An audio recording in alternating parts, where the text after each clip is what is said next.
Welcome back Telugu movie reviews.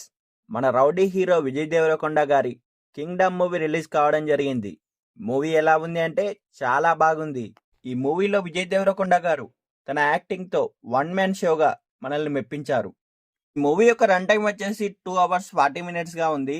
Movie యొక్క core point ఏంటంటే constable అయిన మన హీరో సూరి అలియాస్ విజయ్ దేవరకొండ గారు శ్రీలంకలోని ఒక దీవిలో గ్యాంగ్స్టర్ స్మగ్లర్లలో ఒకడిగా ఉన్న తన అన్నను కాపాడుకునేందుకు అక్కడికి స్పైగా వెళ్ళి తన అన్నను తీసుకొచ్చేందుకు వెళ్తాడు. అయితే అక్కడ అతనికి ఎలాంటి పరిస్థితులు ఎదురయ్యాయి, అయితే ఆ దీవిలోనే ఉండే క్రూరమైన తెగవారికి తానెందుకు లీడర్ అయ్యాడనే స్టోరీతోనే సినిమా సాగుతుంది. ఈ మూవీలో ముఖ్యంగా గౌతమ్ గారు తీసుకున్న స్టోరీ పాయింట్ కానీ స్క్రీన్ ప్లే కానీ అదిరిపోయాయి. అయితే స్లో నరేషన్ స్లోగా ఉన్నప్పటికీ ఫస్ట్ హాఫ్ లో ఎక్కడా క్లూస్ ఇవ్వకుండా స్టోరీ అనేది చాలా గ్రిప్పింగ్ గా నడిపించిన విధానం బాగుంది. ఇంటర్వెల్ బ్యాంక్ కూడా బాగా సెట్ చేసుకున్నాడు డైరెక్టర్. ఇక సెకండ్ హాఫ్ అంతా చాలా ఎమోషనల్ రైడ్ గా మార్చారు. దీవికి రాజుగా మారే విధానం గూస్బంప్ తెచ్చేలా ఉంది.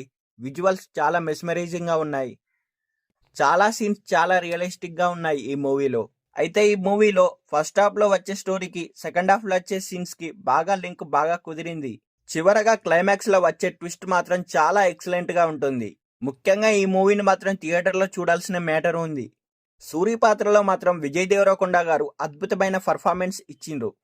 అన్నదమ్ముల అనుబంధంతో కూడిన ఎమోషన్స్, హీరోయిన్తో రొమాంటిక్ ట్రాక్ ఆకట్టుకున్నాయి. సత్యదేవ్ గారు, భాగ్యశ్రీ గారు తమ పాత్రల్లో చాలా మంచి నటన కనబరిచారు. టెక్నికల్గా చాలా స్ట్రాంగ్గా ఉంది మూవీ. మ్యూజిక్ కానీ సినిమాటోగ్రఫీ కానీ నెక్స్ట్ లెవెల్లో ఉన్నాయి. ఇప్పట్లాగానే అనిరుద్ధ్ గారు తన బీజిఎంతో అదరగొట్టారు. ఈసారి విజయ్ దేవరకొండ గారు మంచి హిట్ కొట్టారని ఈ సినిమా చూస్తే అర్థమవుతుంది.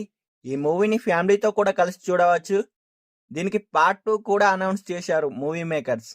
మూవీని ఎంతమంది థియేటర్లో చూస్తున్నారో కింద కామెంట్ సెక్షన్లో కామెంట్ చేయగలరని మనవి.